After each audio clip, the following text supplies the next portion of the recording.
తలనొప్పి ఎలా ఉన్నావు? ఏంటి ఏమన్నా? తలనొప్పి అన్నావు కదా, ఎలా ఉంది అంటున్నా. తలనొప్పి కాదు, గొంతు నొప్పి. పిసికేనా విక్స్ ఇవ్వనా అంటున్నా.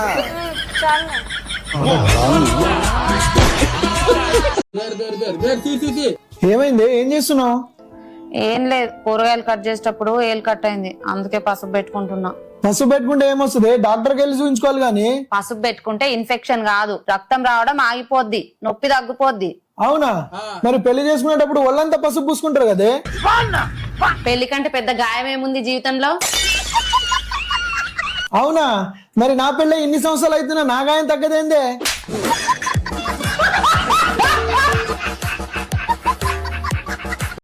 ఏమండి, మీ బర్త్డేకి బట్టలు కొన్నానండి. అవునా? అవునండి, డబ్బులు ఎత్తి పెట్టుకుని మరీ కొన్నానండి.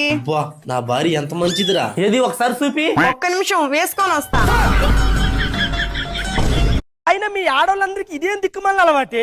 పట్టు చీరలు మొత్తం బీరువారలు అలా పెట్టుకుని ఈ 100 రూపాయల నైటీలు వేసుకుని తిరుగుతారంటే మీరు. మీకు నైటీ వేస్తే నిద్ర వస్తుంది, మాకు నైటీ వేస్తే నిద్ర వస్తుంది తెలుసా? ఏమే ఒక టీ పెట్టుకోరావే. ఇదో నీ చేతితో టీ పెడితే స్మెల్ తోనే కడుపు నిండిపోద్ది. మర్చిపోయా, ఉదయాన్నే అనవసరంగా తిట్టేసా గానీ ఇది తీసుకొని ఏమన్నా తీసుకోరా బంగారం. సారీ రా. సరేలే, ఫస్ట్ ఆ గ్లాస్ ఇవ్వండి, తాగేసి ఇస్తాలేవే. ఏమన్నా కోపంలో దాంట్లో 2 చుక్కల విషయం వేసా.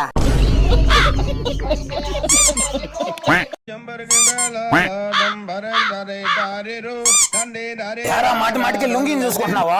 ఏం లేదండి, ఊళ్ళో అందరూ కూడా కట్టుకుని దాన్ని బాగా చూసుకుంటున్నారండి, ఎందుకన్నా కట్టుకుని లుంగిని బాగా చూసుకుంటానండి. నువ్వు లుంగినే చూసుకో, అక్కడ నీ పిల్లని వేరే వాడు చూసుకుంటాడు.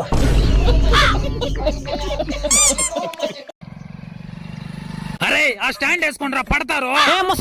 ఈ స్టాండ్ కంపెనీ వాడిచ్చింది, వేసుకుంటా దించుకుంటా నీకు అవసరం అంటారా మోస్తాలు నక్క. కంపెనీ వాడొచ్చి లేపుతాడులే పిల్ల కొంక.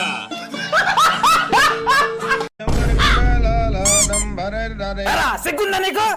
పెళ్ళి కూడా సిగ్గు లేకుండా కూర్చొని తుడుస్తున్నావు. నాన్న మరేమో నిలబడుకొని తుడుగురా, ఈజీ. కూర్చోండి, నేనే మీరు చూసుకోవడానికి వచ్చిన అబ్బాయిని, బాగా చూసుకోండి.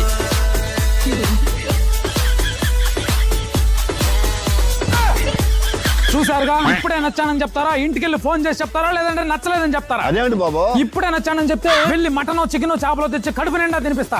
ఇంటికెళ్ళి ఫోన్ చేసి చెప్తానంటే పప్పేసి అన్నం తినిపిస్తా. మరి ఇష్టం లేదంటే అప్పుడు కూడా ఊరినే పంపిను, ఫుల్ గా తినిపిస్తా. సంబంధాలు వచ్చిన వాళ్ళందరికి పెట్టి ఇప్పటికి 2 ఎకరాలు అమ్ముకున్నాం, అప్పటి నుంచి స్కీము.